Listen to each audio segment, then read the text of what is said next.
ओम शांति। आज 2 सितंबर 2024 के बाबा के अनमोल मधुर महावाक्य सुनेंगे। आज की बाबा की मुरली है निश्चय। बाबा कहे तुम बच्चों को निश्चय है कि हमारा बाप आया है। हम बच्चों को इस समय राजयोग सिखा करके अपने घर और अपने राजधानी में ले जाने के लिए। परंतु बाबा कहे जब तुम बच्चे किसी को भी प्रदर्शनी व म्यूजियम समझाते हो तो लास्ट में ओपिनियन लिखवाते हैं। तो हर कोई ये जरूर लिखता है कि ब्रह्मा कुमारियां अच्छा काम कर रही है, अच्छा ज्ञान समझाती है, आदि आदि। परंतु बाबा कहे कोई भी ये नहीं लिखता है कि अब हमें निश्चय हुआ कि परमात्मा सर्वव्यापी नहीं है।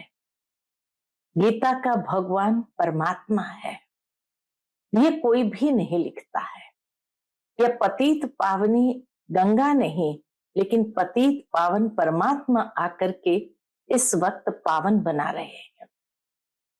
तो बाबा कहे तुम बच्चों को अभी यथार्थ रीति समझाते हुए जैसे तुम निश्चय बुद्धि बने हो ऐसे दूसरों को भी निश्चय बुद्धि बनाना है। क्योंकि जितना निश्चय बुद्धि बनेंगे तो फिर आगे वो पढ़ाई भी करेंगे और बाप से अपना वर्षा लेने के हकदार भी बनेंगे। तो इसीलिए बाबा कहे तुम बच्चों को अच्छी तरह समझाना है। तो सुनते हैं आज के बाबा के अनमोल मधुर महावाक्य। ओम शांति। मीठे बच्चे, जैसे तुम्हें निश्चय है कि ईश्वर सर्वव्यापी नहीं है, वह हमारा बाप है, ऐसे दूसरों को समझाकर निश्चय कराओ, फिर उनसे ओपिनियन लो। आज की मुरली से प्रश्न है, बाप अपने बच्चों से कौन सी बात पूछते हैं जो दूसरा कोई नहीं पूछ सकता है? उत्तर, बाबा जब बच्चों से मिलते हैं तो पूछते हैं। क्या पूछते हैं? बच्चे, पहले तुम कब मिले हो? जो बच्चे समझे हुए हैं वह झट कहते, हाँ बाबा, हम 5000 वर्ष पहले आपसे मिले थे। जो नहीं समझते हैं वो मूंझ जाते हैं। ऐसा प्रश्न पूछने का अकल दूसरे किसी को आएगा ही नहीं। बाप ही तुम्हें सारे कल्प का राज समझाते हैं। ओम शांति। रूहानी बच्चों प्रति रूहानी बेहद का बाप समझाते हैं। यहां तुम बाप के सामने बैठे हो। घर से निकलते ही इस विचार से हो कि हम जाते हैं शिव बाबा के पास। बाबा कहे जब घर से निकलते हो तो यही मन में विचार होता है, हम जाते हैं शिव बाबा के पास, जो ब्रह्मा के रथ में आकर हमको स्वर्ग का वर्षा दे रहे हैं। हम स्वर्ग में थे, फिर 84 का चक्कर लगाकर अभी नर्क में आकर पड़े हैं। और कोई भी सत्संग में किसकी बुद्धि में ये बातें नहीं होगी। तुम जानते हो हम शिव बाबा के पास जाते हैं जो इस रथ में आकर पढ़ाते हैं। वो हम आत्माओं को साथ ले जाने आए हैं। बाप आए हैं, हम बच्चों को साथ ले जाने आए हैं। बेहद के बाप से जरूर बेहद का वर्षा मिलना है, यह तो बाप ने समझाया है। कौन सी बात समझाइए? कि मैं सर्वव्यापी नहीं हूं। सर्वव्यापक तो 5 विकार है। बाबा ने समझाया कि इस समय प्रैक्टिकल में चारों ओर क्या दिखाई देता है? 5 विकार चारों ओर फैले हुए नजर आते हैं। तुम्हारे में भी 5 विकार है, इसलिए तुम महान दुखी हुए हो। दुख का कारण ही है ये 5 विकार। अब ईश्वर सर्वव्यापी नहीं है, ये ओपिनियन जरूर लिखवाना है। तुम बच्चों को तो पक्का निश्चय है कि ईश्वर बाप सर्वव्यापी नहीं है। बाप सुप्रीम बाप है, सुप्रीम टीचर, गुरु भी है, बेहद का सदगति दाता है, वही शांति देने वाला है। और कोई जगह ऐसे ख्याल कोई नहीं करता है कि क्या मिलना है। बाहर सत्संगों में जब लोग जाते हैं तो क्या मिलना है उसका कोई ख्याल नहीं करता है। सिर्फ कन रस, रामायण, गीता आदि जाकर सुनते हैं। बुद्धि में अर्थ कुछ नहीं।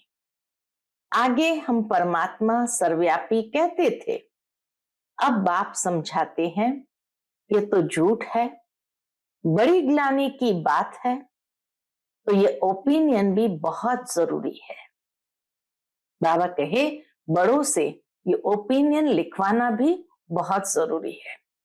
आजकल जिनसे तुम ओपनिंग आदि कराते हो वो लिखते हैं, क्या लिख कर जाते हैं? ब्रह्मा कुमारियां अच्छा काम करती है, बहुत अच्छी समझाने देती है, ईश्वर को प्राप्त करने का रास्ता बताती है। इससे लोगों के दिल पर सिर्फ अच्छा असर पड़ता है। बाकी ये ओपिनियन कोई भी नहीं लिख कर देते। बाकी बाबा कहे ये ओपिनियन कोई भी लिख कर नहीं देते कि दुनिया भर में जो मनुष्य कहते हैं ईश्वर सर्वव्यापी है, ये बड़ी भूल है। ऐसा किसी ने आज तक लिखा नहीं। ईश्वर तो बाप, टीचर, गुरु है। एक तो मुख्य बात है यह कि ईश्वर सर्वव्यापी नहीं है। दूसरा फिर ओपिनियन चाहिए।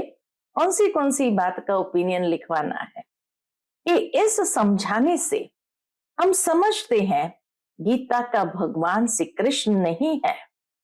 भगवान कोई मनुष्य या देवता को नहीं कहा जाता है। भगवान एक है, वह बाप है। उस बाप से ही शांति और सुख का वर्षा मिलता है।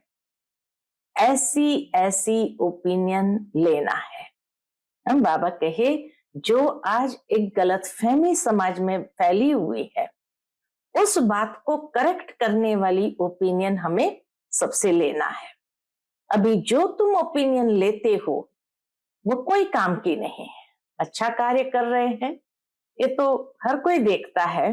तो बाबा कहे अभी जो तुम ओपिनियन लेते हो वो कोई काम की नहीं। लिखते हैं, हाँ इतना लिखते हैं कि यहाँ शिक्षा बहुत अच्छी देते हैं। बाकी मुख्य बात जिसमें ही तुम्हारी विजय होनी है वह लिखवाओ कि ये ब्रह्मा कुमारियां सत्य कहती है कि ईश्वर सर्वव्यापी नहीं है। इस बात पर बाबा कहे विजय प्राप्त करना है। वह तो बाप है, वही गीता का भगवान है। बाप आकर भक्ति मार्ग से छुड़ाए कहां ले चलते हैं, ज्ञान देते हैं। ये चीजें लिखनी चाहिए कि वह बाप है, वह सर्वव्यापी नहीं है, वही गीता का भगवान है और बाप आकर भक्ति मार्ग से छुड़ाए ज्ञान देते हैं। यह भी ओपिनियन जरूरी है कि पतित पावनी पानी की गंगा नहीं है, परंतु एक बाप है। ऐसी ऐसी ओपिनियन जब लिखे तब बाबा कहे तुम्हारी विजय हो। अभी टाइम पड़ा है, लेकिन उसके लिए अभी टाइम पड़ा है। अभी तुम्हारी जो सर्विस चलती है, इतना खर्चा होता है, यह तो तुम बच्चे ही एक दो को मदद करते हो। बाहर वालों को तो कुछ पता ही नहीं। तुम ही अपने तन मन धन से खर्चा कर अपने लिए राजधानी स्थापन करते हो। जो करेगा सो पाएगा, जो करेगा वह पाएगा, जो नहीं करते वो पाएंगे भी नहीं। कल्प कल्प तुम ही करते हो, तुम ही निश्चय बुद्धि होते हो। तुम समझते हो ये बाप बाप भी है, टीचर भी है, गीता का ज्ञान भी यथार्थ रीति सुनाते हैं। भक्ति मार्ग में भल गीता सुनते आए, परंतु राज्य थोड़ी प्राप्त किया है। भक्ति मार्ग में भले गीता सुनते आए, परंतु उससे कोई राज्य भाग्य को पाया नहीं। ईश्वरीय मत से बदलकर आसुरी मत हो गई। बस यही है कि भक्ति मार्ग में भल पहले गीता सुनते आए, परंतु उससे कोई राज्य प्राप्त थोड़ी हुआ। ईश्वरीय मत से बदल आसुरी मत हो गई। कैरेक्टर बिगड़ते पतित बन पड़े। गीता का ज्ञान भक्ति मार्ग में भी सुना, लेकिन उससे ईश्वरीय मत बदलकर आसुरी मत हो गई। कैरेक्टर बिगड़कर पतित बन पड़े। कुंभ के मेले पर कितने मनुष्य करोड़ों के अंदाज में जाते हैं। जहां जहां पानी देखते वहां जाते हैं, समझते हैं पानी से ही पावन होंगे। अब पानी जो जहां तहां नदियों से आता रहता है, इनसे कोई पावन बन सकता है क्या? क्या पानी में स्नान करने से हम पतित से पावन देवता बन जाएंगे? अभी तुम समझते हो कोई भी पावन बन न सके, यह है भूल। तो इन 3 बातों पर ओपिनियन लेना चाहिए।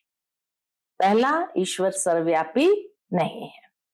दूसरा, पतित पावनी गंगा नहीं, परमात्मा बाप है।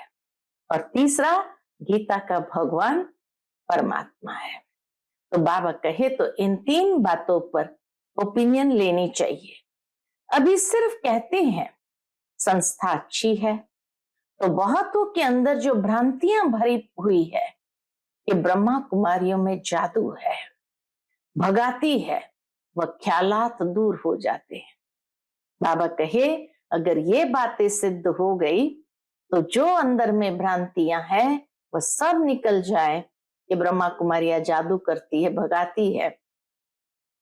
क्योंकि आवाज तो बहुत फैला हुआ है ना, भ्रांतियों का आवाज भी बहुत फैला हुआ है ना।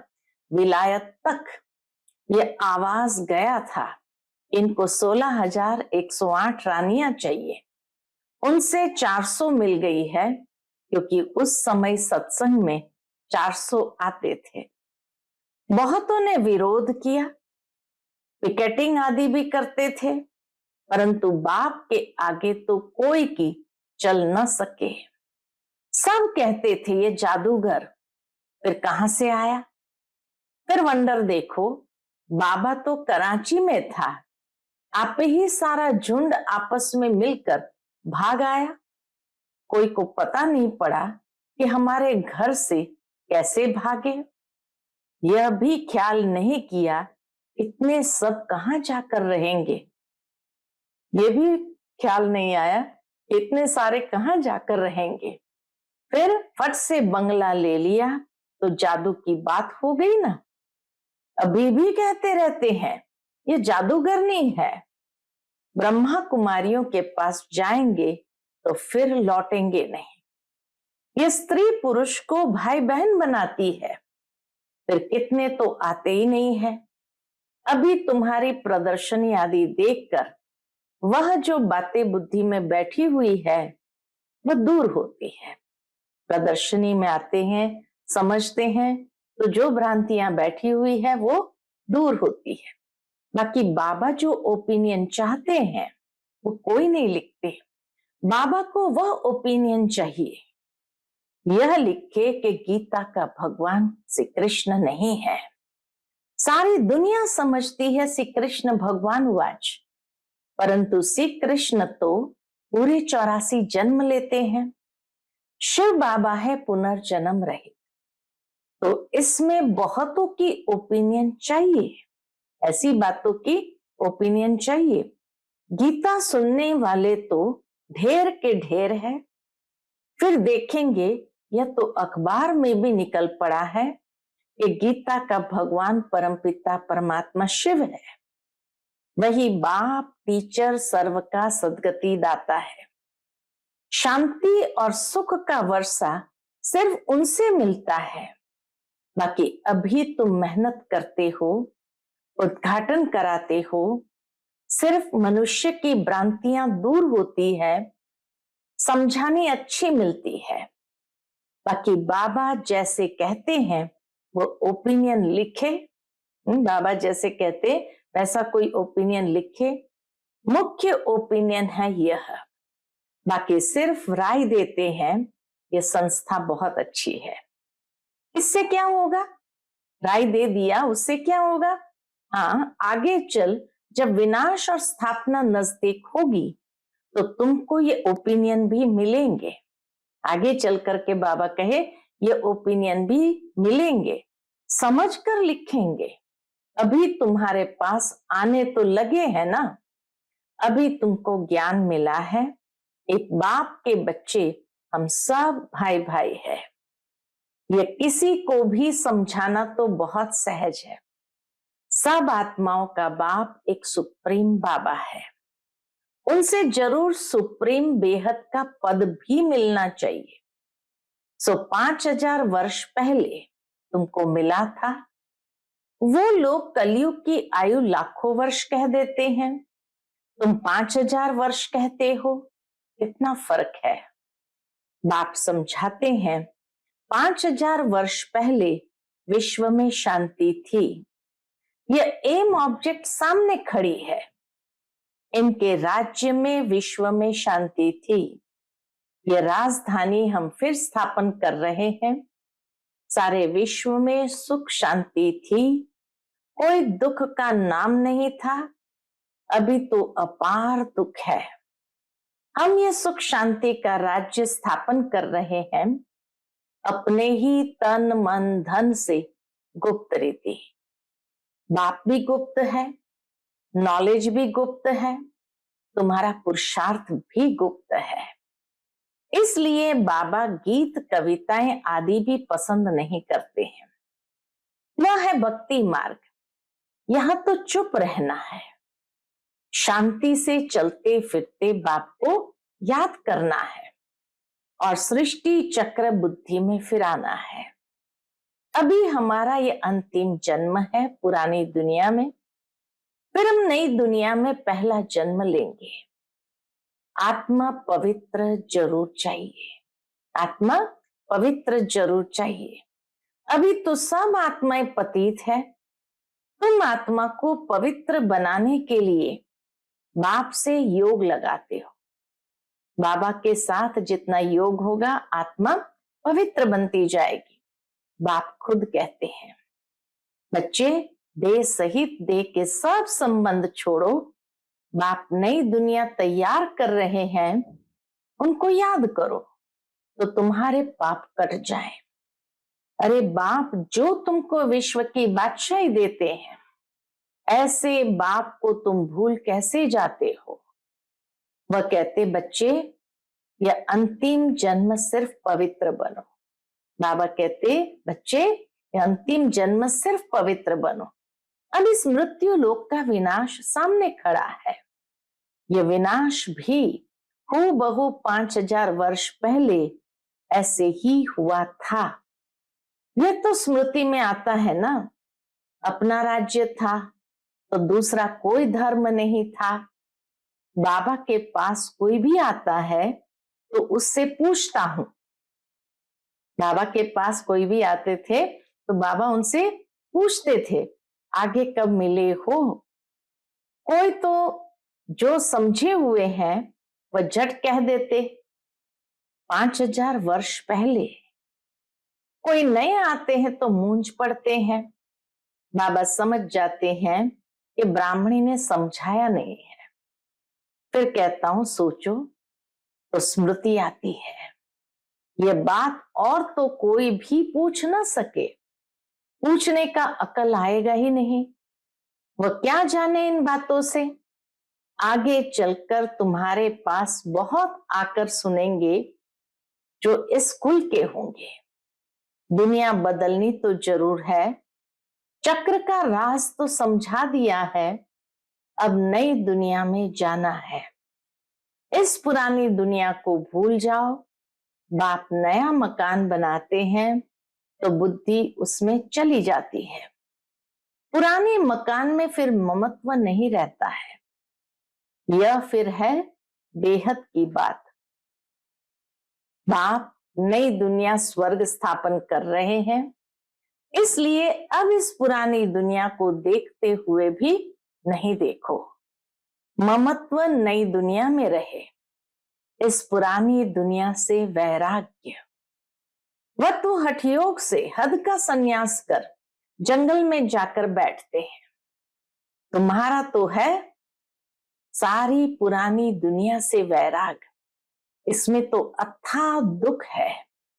नई सतयुगी दुनिया में अपार सुख है, तो जरूर उनको याद करेंगे। यहां सब दुख देने वाले हैं, माँ बाप आदि सब विकारों में फंसा देंगे।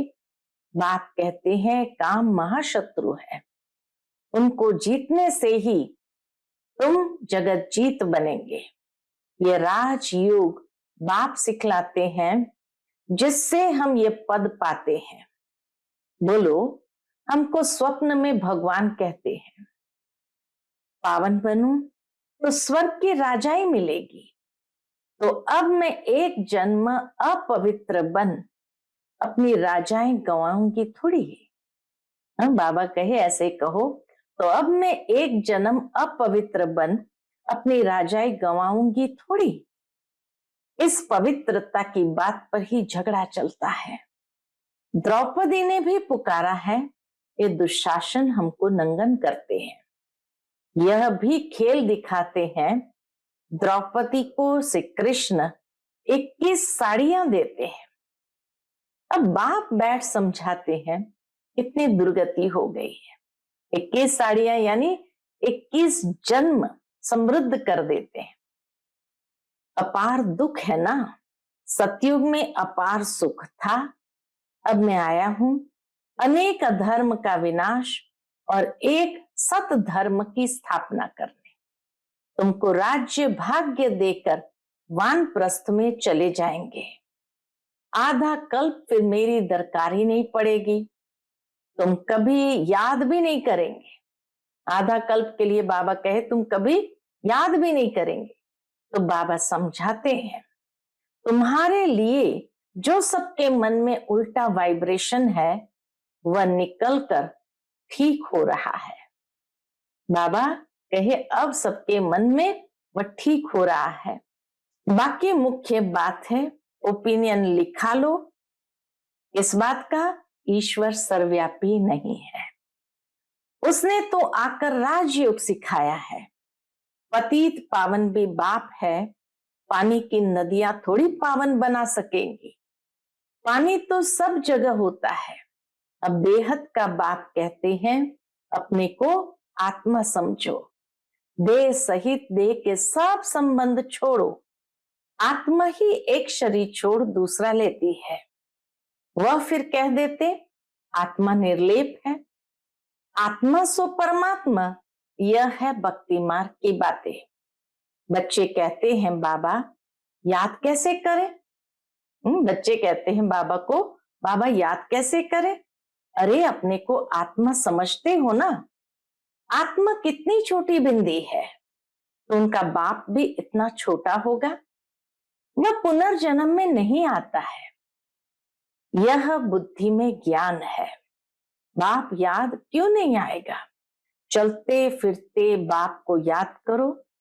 अच्छा बड़ा रूप ही समझो बाप का, परंतु याद तो एक को करो ना, तो तुम्हारे पाप कट जाए।